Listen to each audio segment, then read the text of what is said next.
నమస్కారం, CMR news వార్తలకు స్వాగతం. నా పేరు లక్ష్మి. వార్తల ముందుగా హెడ్లైన్స్.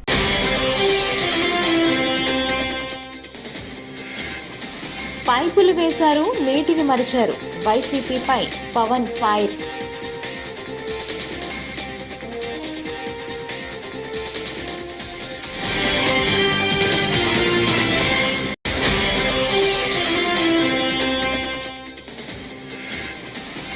శ్రీతేజ్ను ఆసుపత్రిలో పరామర్శించిన అల్లు అర్జున్ తండ్రి అల్లు అరవింద్.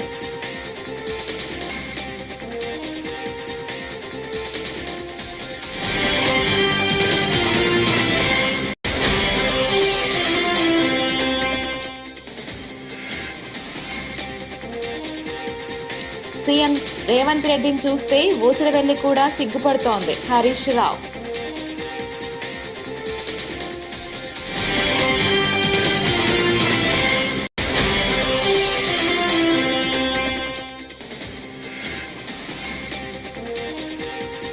అల్పపీడన ఎఫెక్ట్. ఈ ప్రాంతాల్లో భారీ నుంచి అతి భారీ వర్షాలు.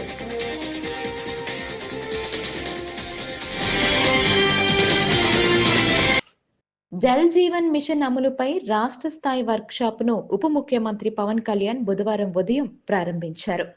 ఈ సందర్భంగా పవన్ మాట్లాడుతూ, జల జీవన్ మిషన్ ద్వారా ప్రతి ఇంటికి పంపు, వాటి ద్వారా నాణ్యమైన మంచినీరు అందించాలనేది లక్ష్యమన్నారు. 2019 ఆగస్టులో ప్రారంభమైనప్పటికీ నీటిని అందించడానికే పరిమితం అయిందని, 2024 నాటికి మరింత బలోపేతం చేసి రోజు నీటి సరఫరా చేయాలన్నారు. 55 లీటర్ల ఒక మనిషికి ఇచ్చేలా కార్యాచరణ రూపొందించామని తెలిపారు. కూటమి ప్రభుత్వం వచ్చిన తరువాత మోదీ కలను మరింత సహకారం చేసేలా అడుగులు వేస్తున్నామన్నారు. మీరు పైప్ లైన్కి మేము ఇవ్వం, మీరు రిజర్వాయర్ నుంచి తీసుకొని మీరు అది ప్రజలకు ఇవ్వాలి, అంతేగాని గ్రౌండ్ వాటర్ నుంచి కాదు ఇదని చెప్తే. కానీ గత ప్రభుత్వం చేసిందంతా ఏంటంటే, మన అడిగిన పర్పస్ ఏంటంటే, కేంద్ర ప్రభుత్వం ప్రాజెక్ట్ ఇది రిజర్వాయర్ నుంచే తీసుకోమని చెప్పింది. కానీ గత ప్రభుత్వం ఈ 4,000 కోట్లకు కూడా, ఎందుకంటే మనం కొత్త ప్రభుత్వం వచ్చాక దాదాపు 700 కోట్లు మనం తీసుకున్నాం. మనం చేసిన మనం తీసుకున్నది. ఇప్పుడు జల్ జీవన్ మిషన్ కింద వాళ్ళు అడిగింది ఏంటంటే, మనకున్న దాదాపు 38 మేజర్ సస్టైనబుల్ సోర్స్ రిజర్వాయర్స్ ఉన్నాయి మనకి. వాటికి సంబంధించి 95.44 ట్యాప్ కనెక్షన్స్కి 38 ఈ వాటర్ రిసోర్సెస్ నుంచి సస్టైనబుల్ వాటర్ రిసోర్స్ని తీసుకోమని ప్రతిపాదన ఉంది. కానీ గత ప్రభుత్వం ఏం చేసిందంటే 4,000 కోట్లు కూడా గ్రౌండ్ లెవెల్లో చూస్తే కంప్లీట్గా కేంద్ర ప్రభుత్వం నిబంధనలకు వ్యతిరేకంగా చేశారు. ఏదో 1-2 స్కీములు తప్ప మిగతావన్నీ కూడా, అంటే ముందు పైపులు కొనేశారు. ఫస్ట్ ఎక్కడైనా సరే మనం నీటిని ఎక్కడి నుంచి తెచ్చుకుంటాం అనేది గుర్తించడం మానేసి ముందు పైపులు వేసేసారు. అవసరమైతే ఒక బోర్ పాయింట్ తవ్వేశారు. అలా ఇచ్చేస్తే ఇక్కడ మీకు చూపించదలుచుకుంది ఈ ఈ 2 మ్యాప్స్ ఉన్నాయి ఇక్కడ. యాక్చువల్ జల్ జీవన్ మిషన్ తాలూకు ముఖ్య ఉద్దేశం ఇది. 38 సస్టైనబుల్ రిజర్వాయర్స్ నుంచి ఇది దీని మ్యాపింగ్ ఇలా ఉండాలి. ఈ రెడ్ ఎందుకున్నాయి ఇక్కడ, ఈ రెడ్ ఇవన్నీ ఎందుకున్నాయి అంటే, ఇవన్నీ బోర్ పాయింట్స్తో చేసింది. బోర్ పాయింట్స్ నిరంతర సరఫరా ఉన్నది. ఏదో ఒక 5 నెలలు రావచ్చు, లేదంటే వాటర్ చెరువులు బోర్లు ఎండిపోతే మళ్ళీ ఆగిపోతాయి. సో ఇట్లాగా వీళ్ళు 4,000 కోట్లు ఖర్చు పెట్టినా కానీ వాస్తవానికి అవేవి పనిచేసే పరిస్థితిలో లేవు. సో దిస్ ఇస్ 4,000 కోట్లు దుర్వినియోగం అయిపోయినట్టుగా మనం భావించవచ్చు. హైదరాబాద్ ఆర్టీసీ క్రాస్ రోడ్స్ లోని సంధ్యా థియేటర్లో ఘటనలో తీవ్రంగా గాయపడిన శ్రీతేజ్ను సినీ నటుడు అల్లు అర్జున్ తండ్రి నిర్మాత అల్లు అరవింద్ పరామర్శించారు. సికింద్రాబాద్లోని కిమ్స్ ఆసుపత్రిలో చికిత్స పొందుతున్న శ్రీతేజ్ను పరామర్శించి కుటుంబ సభ్యులతో మాట్లాడారు. శ్రీతేజ్ ఆరోగ్య పరిస్థితిపై వైద్యులను అడిగి తెలుసుకున్నారు. ఆర్టీసీ క్రాస్ రోడ్స్ లోని సంధ్యా థియేటర్ వద్ద జరిగిన తొక్కిసలాటలో గాయపడిన శ్రీతేజ్ 2 వారాలుగా కిమ్స్ ఆసుపత్రిలోనే చికిత్స పొందుతున్నారు. శ్రీతేజ్ ఆరోగ్య పరిస్థితిని విషమంగానే ఉందని కిమ్స్ వైద్యులు చైతన్, విష్ణుతేజ్ నిన్న రాత్రి వెల్లడించారు.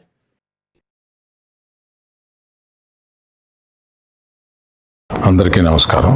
ఇప్పుడే హాస్పిటల్ ఐసీయూలో ఉన్న శ్రీతేజ్ ఐసీయూలో చూసి బయటికి వస్తున్నాను.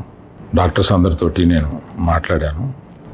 అబ్బాయి రోజు రోజుకి రికవర్ అవుతున్నారు. లాస్ట్ 14 డేస్లోనూ, పర్టికులర్ లాస్ట్ 10 డేస్లో రికవరీ కనపడుతుంది.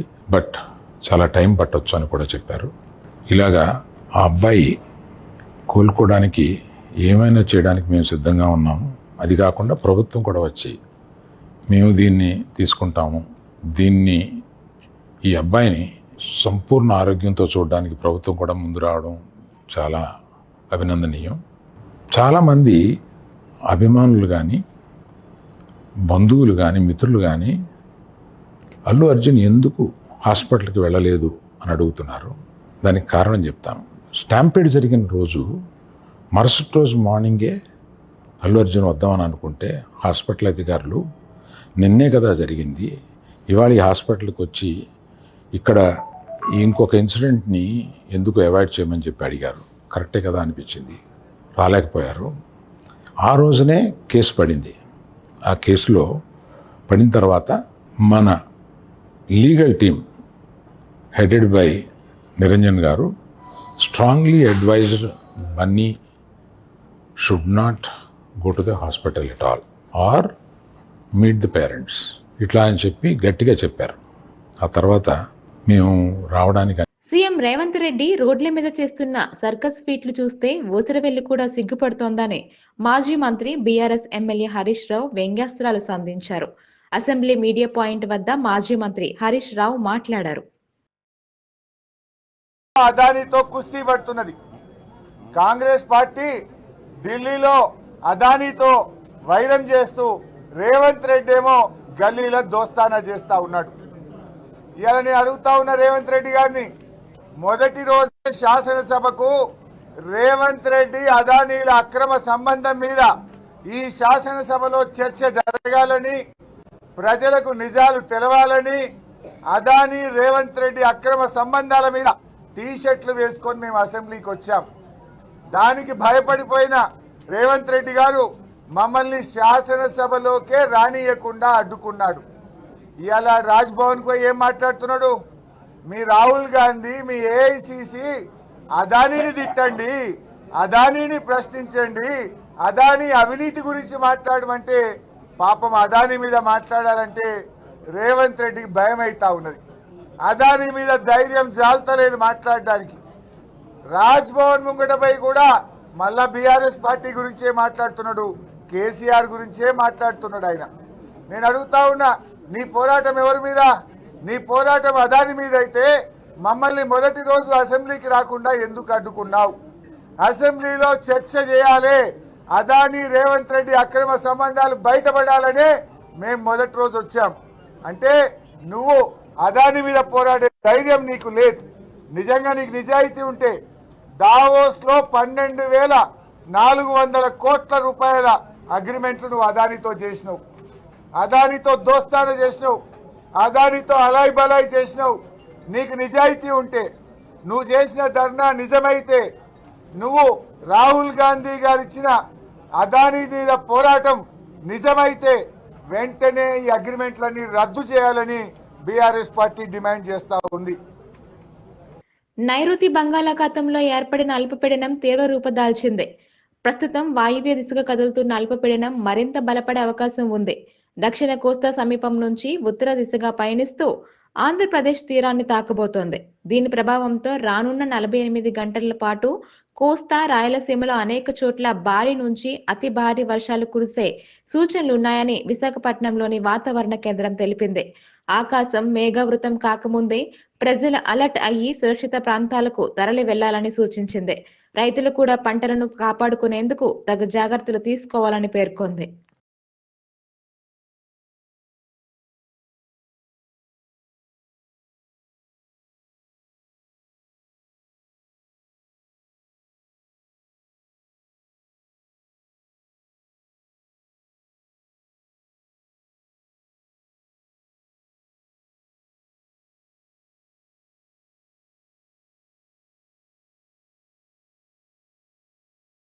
వైసీపీ నేతలను టీడీపీలో చేర్చుకుంటున్న చంద్రబాబుకు వాలంటీర్లు కనిపించడం లేదా అని సిపిఐ రామకృష్ణ ప్రశ్నించారు.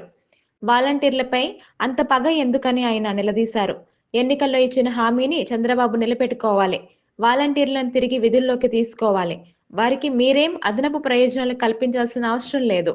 విధుల్లోకి తీసుకొని 5,000 రూపాయల జీతం ఇస్తే చాలు అని ఆయన వ్యాఖ్యానించారు. కార్పొరేటర్గా చేస్తున్నాం కాబట్టి ఈ యొక్క జీవోని రాటిఫికేషన్ పెడతాం. ముఖ్యమంత్రి చంద్రబాబు నాయుడు గారిని మేము ఒకే ఒక విషయాన్ని కోరుతా ఉన్నా, నేను ఎన్నికలకు ముందు ఏదైతే చెప్పాడో చెప్పిన దాన్ని అమలు చేయమని మాత్రమే కోరుతా ఉన్నా. ఆ రకంగా కాకుండా వాళ్ళకి ఫైల్స్ లేవు, వాళ్ళ రికార్డు లేదు, వాళ్ళని ఎప్పుడో తొలగించారు అనే పేరుతో మీరు ఈ రకంగా వారికి అన్యాయం చేయడం మాత్రం సరైనది కాదు. పిచ్చొకపోయిన బ్రహ్మాస్త్రం అంటారే అదే ఇది. వాళ్ళ పాపం నెలకు 5,000 రూపాయలతో పనిచేసేవాళ్ళు, అది పెద్ద ఉద్యోగము కాదు. పోన్లే దానికి ఏమైనా ఇతరత్ర రిక్రూట్మెంట్ కానీ ఇంకోటి కానీ పెద్దగా జరగాలా, లేదంటే వాళ్ళకి ఏం టీఏలు డిఏలు కూడా ఇవ్వడంలే, లేదంటే ఇంక్రిమెంట్స్ ఇవ్వడంలే. వాళ్ళు పర్మనెంట్ ఉద్యోగులు కూడా కాదు. వాళ్ళు ఏదో కింది స్థాయిలో పని చేసుకున్న వాళ్ళపైన మీరు కక్ష సాధింపు ధోరణితో ఈ రకంగా చేయడాన్ని మాత్రం తీవ్రంగా తప్పుపడతా ఉన్నాం. కాబట్టి నేను ఇవాళ మంత్రులు కానీ ఇతరులు కానీ కోరడం లేదు.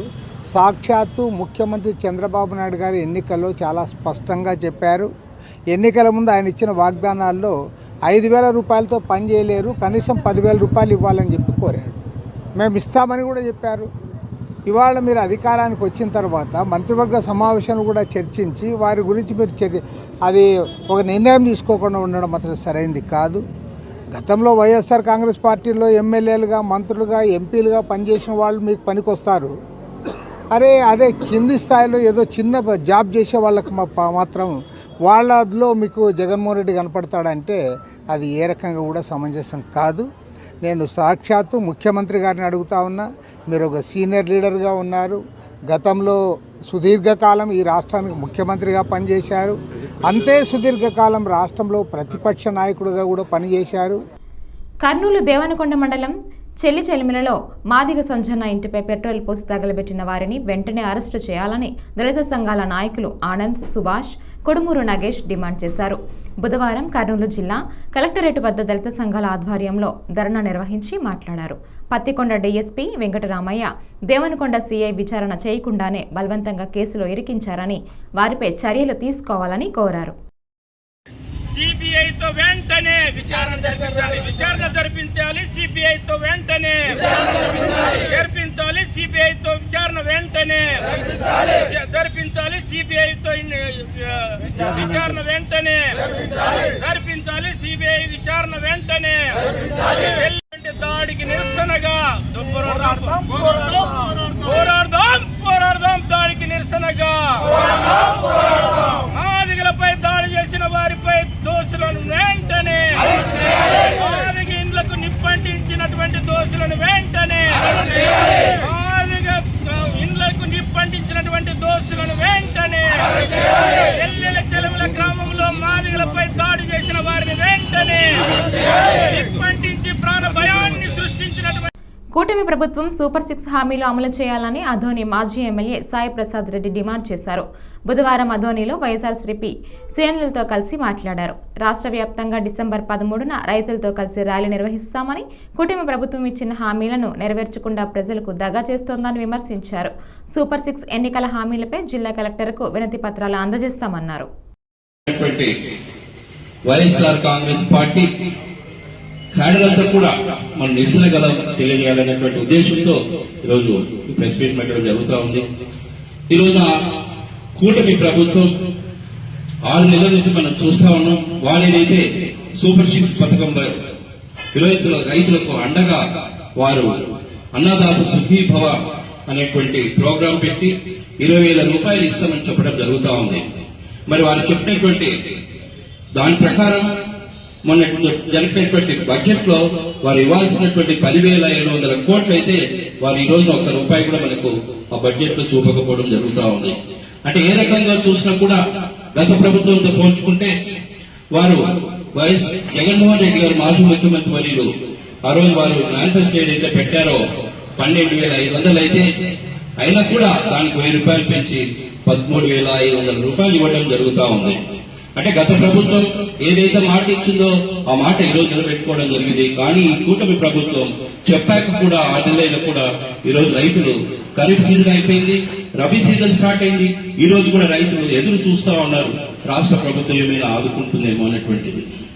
అంతేకాకుండా ఈ మధ్య కాలంలో సడన్ గా వచ్చినటువంటి వర్షాల కారణంగా వారికి మద్దతు ధర రావాల్సినటువంటి మనం వరికైతే గత ప్రభుత్వం వైఎస్ఆర్ కాంగ్రెస్ ప్రభుత్వంలో ఆ రోజులో 1900 రూపాయలు.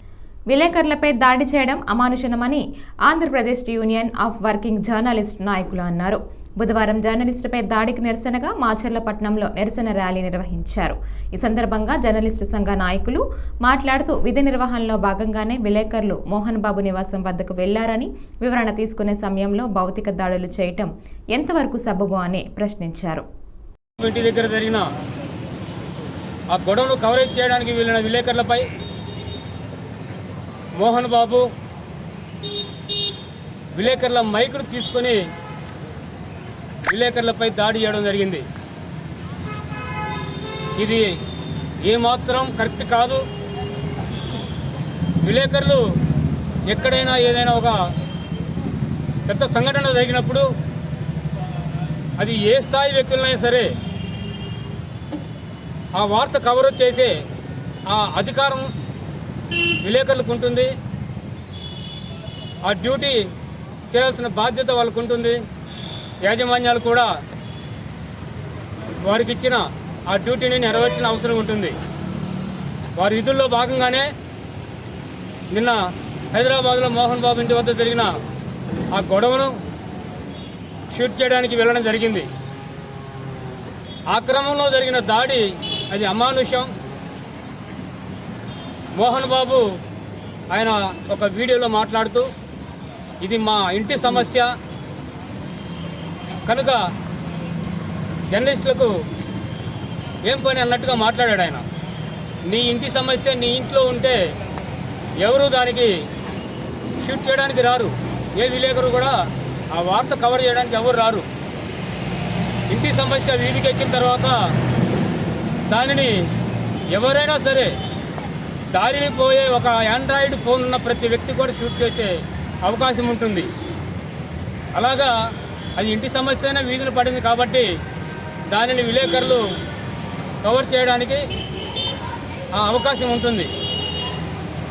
ఈ విషయం సంస్కారవంతంగా తన యూట్యూబ్ ఛానల్ని నడపడమే తప్ప ఛానల్ ఏర్పాటులో ఇతర ఉద్దేశం లేదని మాజీ మంత్రి అంబటి రాంబాబు స్పష్టం చేశారు. గుంటూరు సిద్ధార్థనగర్ క్యాంపు కార్యాలయంలో బుధవారం అంబటి మాట్లాడారు. ప్రతిసారి మీడియా ముందుకు రాలేం కాబట్టి ఛానల్ ఏర్పాటు చేశానని, వ్యక్తిగత అభిప్రాయాలు, పార్టీ కార్యక్రమాలను ఎప్పటికప్పుడు తెలియజేస్తానని చెప్పారు. ఛానల్ని సబ్స్క్రైబ్, సలహాలు, సూచనలు ఇవ్వాలని కోరారు. కాబట్టి ఈ రకమైనటువంటి మార్గాన్ని నేను ఎంచుకోవటం జరిగిందని ఈ సందర్భంగా తెలియపరుస్తున్నాను. ఈ ఛానల్ని చాలా సంస్కారవంతంగా నడపాలనేటువంటి ఉద్దేశమే తప్ప మరొక ఉద్దేశం కాదని నా అభిప్రాయం. ఏదైనా తప్పులు దొర్లితే మీరు నాకు సజెషన్స్ చేయొచ్చు, తప్పులేదు. సజెషన్స్ చేసి ఏమేమి వీడియోస్ చేయాలో కూడా మీరు కింద కామెంట్స్లో పెడితే వాటి మీద కూడా నాకు సాధ్యమైతే అభిప్రాయాలు చెప్పేందుకు నేను ప్రయత్నం చేస్తాను. ఎందుకంటే ఇవాళ అపోజిషన్లో ఉన్నాం కాబట్టి ప్రతి విషయం మీద ప్రజల్లోకి తీసుకువెళ్లాలనేటువంటి దృక్పథంతో నేను ఈ ఛానల్ని ప్రారంభించానని మీకు తెలియపరుస్తున్నాను. కాబట్టి వైఎస్ఆర్ కాంగ్రెస్ పార్టీ అభిమానులు, వైఎస్ఆర్ కాంగ్రెస్ పార్టీ కార్యకర్తలు, నాయకులు అందరూ దీన్ని బెల్ ఐకాన్ నొక్కి సబ్స్క్రైబ్ చేసుకోవాల్సిందిగా నేను కోరుతున్నాను. దానితో పాటుగా నా రాజకీయ ప్రత్యర్థులు కూడా మీరు కూడా వీలైతే సబ్స్క్రైబ్ చేసుకోండి. ఎందుకంటే నా వీడియోలు మీరు చూసి మీరు క్రిటిసైజ్ చేయదలుచుకున్నప్పుడు క్రిటిసైజ్ చేయొచ్చు. బాగుంటే బాగుందని చెప్పొచ్చు, బాగుందని చెప్పడం ఎందుకు లెమ్మని అనుకుంటే కాముగా ఊరుకోవచ్చు. మా అభిప్రాయాన్ని కూడా మీరు తెలుసుకోవడానికి ఇది ఒక మార్గమని మా ప్రత్యర్థ రాజకీయ పక్షానికి చెందినటువంటి కార్యకర్తల్ని, సోషల్ మీడియాలో యాక్టివ్గా ఉండే కార్యకర్తలను కూడా నేను కోరుకునేది బెల్ ఐకాన్ నొక్కి నా ఈ వీడియో ఛానల్ని సబ్స్క్రైబ్ చేసుకోవాల్సిందిగా కోరుతున్నాను. Thank you. ఏఎస్ఎఫ్ ఆధ్వర్యంలో మంగళవారం మోహన్ బాబు విద్యా సంస్థలలో జరగనున్న అక్రమాలపై తిరుపతిలో మీడియా సమావేశం నిర్వహించారు. ఈ సందర్భంగా ఏఎస్ఎఫ్ జాతీయ కార్యదర్శి కె శివారెడ్డి మాట్లాడుతూ చంద్రగిరి మండలం రంగపేటలో ఉన్న మోహన్ బాబు యూనివర్సిటీలో ఇంజనీరింగ్ కోర్సులకు సీట్లు పొందిన ప్రతి విద్యార్థి దగ్గర ప్రతి ఏటా 20,000 రూపాయలు ఫీజును అధికంగా వసూలు చేస్తున్నారని తెలిపారు. ఫీజుల దోపిడీ అరికట్టాలని డిమాండ్ చేశారు. ప్రతి డే స్కాలర్ విద్యార్థి కూడా మెస్ బిల్లు కింద ప్రతి సంవత్సరం 20,000 రూపాయలు కట్టాలని చెప్పేసి కూడా ఈరోజు మేనేజ్మెంట్ జీవోలు జారీ చేస్తూ ఉండాలి. అంటే ఈరోజు మోహన్ బాబు గారిని అడుగుతా ఉన్నాం, ఈరోజు పేద విద్యార్థులకి అందరికీ మంచి విద్యను అందిస్తానన్నావు, అందరికీ ఉన్నత విద్యావంతులుగా తీర్చిదిద్దా అన్నావు. కానీ ఈ రోజు మీకు యూనివర్సిటీలో జరుగుతున్నటువంటి వాస్తవ విషయాల్ని ఎందుకు నువ్వు గ్రహించలేకపోతున్నావు అని చెప్పేసి ఈరోజు మోహన్ బాబు గారిని సూటిగా అడుగుతున్నాం. సినిమాల్లో అందరూ కూడా కలెక్షన్ కింగ్ గా అంటారు, అంటే మోహన్ బాబు సినిమా దగ్గర కలెక్షన్ కింగ్ బాక్స్ ఆఫీసుల దగ్గర అని. కానీ ఈ రోజు నిజంగా ఆయన బాక్స్ ఆఫీసుల దగ్గర కలెక్షన్ కింగ్ కాదు, విద్యార్థుల ఫీజులు వసూలు చేయడంలో కలెక్షన్ కింగ్ గా మోహన్ బాబు గారు ఈరోజు మారిపోయారని చెప్పేసి కూడా ఈ సందర్భంగా తెలియజేస్తా ఉన్నాం. అదే కాకుండా ఈరోజు అక్కడ ఉన్నటువంటి ఫీజులు ఉన్నటువంటి రిసిప్ట్లు ఎక్కడా కూడా ఇవ్వరు. వాల్మార్ ప్రాజెక్ట్ LLP అని చెప్పేసి ఒకటి ప్రత్యేకంగా అసలు ఈ మోహన్ బాబు యూనివర్సిటీ అనేది విద్యానికేతన్ ఎడ్యుకేషన్ ట్రస్ట్ పేరుతో నడుస్తున్నటువంటి సంస్థ. కానీ అటువంటి సంస్థ పేరుతో ఈరోజు ఫీజులు వసూలు చేయకుండా వాల్మార్ ప్రాజెక్ట్స్ LLP పేరుతో ఈరోజు అక్కడ ఫీజులు కూడా వసూలు చేస్తా ఉన్నారు. దీనికి ముఖ్యంగా గతంలో వైస్ ఛాన్సలర్లుగా ఉన్నా కూడా లేకపోతే డైరెక్టర్స్ గా ఉన్న వాళ్ళు ఏదో మనం మిగతా యూనివర్సిటీలో కూడా చూసాం, ప్రభుత్వం నియమించేటువంటి కానీ వాళ్ళు ఉన్నత విద్యారంగంలో నిపుణులుగా ఉన్న వాళ్ళు, తర్వాత అన్నింటిలో డెవలప్మెంట్ గా ఉన్నటువంటి దాంట్లో ఎడ్యుకేషనిస్ట్ గా ఉండే వాళ్ళు నియమిస్తారు. కానీ ఎటువంటి అనుభవం లేనటువంటి వారిని, ఎటువంటి విద్యారంగంలో ఎటువంటి అనుభవం లేని వ్యక్తి వినయ్ మహేశ్వర్ అని చెప్పేసి గతంలో జగతి పబ్లికేషన్స్ సాక్షి పేపర్లో 1 ఆఫ్ ది డైరెక్టర్ గా ఉన్నటువంటి వినయ్ మహేశ్వరిని ఈ రోజు మోహన్ బాబు యూనివర్సిటీకి ఎగ్జిక్యూటివ్ డైరెక్టర్ గా ఏ పద్ధతిలో నియమించారో కూడా అర్థం కాలేదు. అంటే ఇక్కడ పూర్తిగా వినయ్ మహేశ్వరి ఫీజుల్ని కార్పొరేట్ స్థాయిలో వసూలు చేయడానికి తప్ప ఆ యూనివర్సిటీ అభివృద్ధి కోసం కానీ విద్యార్థుల పక్షాన నిలబడడం కానీ ఏ మాత్రం కూడా ప్రయత్నం చేయడం లేదు. ఇవే కాకుండా ముఖ్యంగా యూనిఫామ్లు, గతంలో మనం ఉన్నటువంటి ఏదో టీషర్ట్స్ కొన్నా కూడా 200, 300, 500 రూపాయల టీషర్ట్లు వస్తా ఉన్నాయి. కానీ ఈరోజు మోహన్ బాబు యూనివర్సిటీలో యూనిఫాముల పేరుతో కూడా 10,000 రూపాయల సంవత్సరానికి వసూలు చేస్తున్నారు. 3 టీషర్ట్లు 3 ప్యాంట్లు ఇస్తున్నారు. 3 టీషర్ట్లు 3 ప్యాంట్ల విలువ 10,000 రూపాయలకి ఈరోజు విద్యార్థుల దగ్గర ఖచ్చితంగా మ్యాండేటరీగా అదే కాలేజీలోనే అదే యూనివర్సిటీలోనే కొనాలని చెప్పేసి కూడా విద్యార్థులకు కూడా ఇవ్వడం అనేది పూర్తిగా కూడా అక్కడ విద్యా దోపిడీ జరుగుతుంది. కానీ ఎక్కడా కూడా అక్కడ ఉన్నటువంటి విద్యార్థులకి విద్యను అందించడానికి సర్వీస్ మోటివ్తో ఎక్కడ కూడా కనపడడానికి కూడా మనకు తెలుస్తా ఉంది. ఇదే కాకుండా గతంలో మేమంతా కూడా ఈ నెల 13వ తేదీన నూజివీడు పట్టణంలో మాదిగల ఆత్మీయ సమావేశాన్ని నిర్వహిస్తున్నట్లు నూజివీడు నియోజకవర్గ MRPS నాయకులు జమలయ్య అన్నారు. ఈ మేరకు బుధవారం ఆయన మీడియాకు ఒక వీడియోను రిలీజ్ చేశారు. నూజివీడు పట్టణంలో జరిగే ఈ సమావేశానికి MRPS వ్యవస్థాపకులు మందకృష్ణ మాదిగ విచ్చేస్తున్నట్లు తెలిపారు. ఈ సమావేశానికి నియోజకవర్గంలోని మాదిగలందరూ తప్పనిసరిగా హాజరు కావాలని కోరారు. నియోజకవర్గ పెద్దలందరికీ, మీడియా మిత్రులకి, మాదిగ సోదరిమణులకి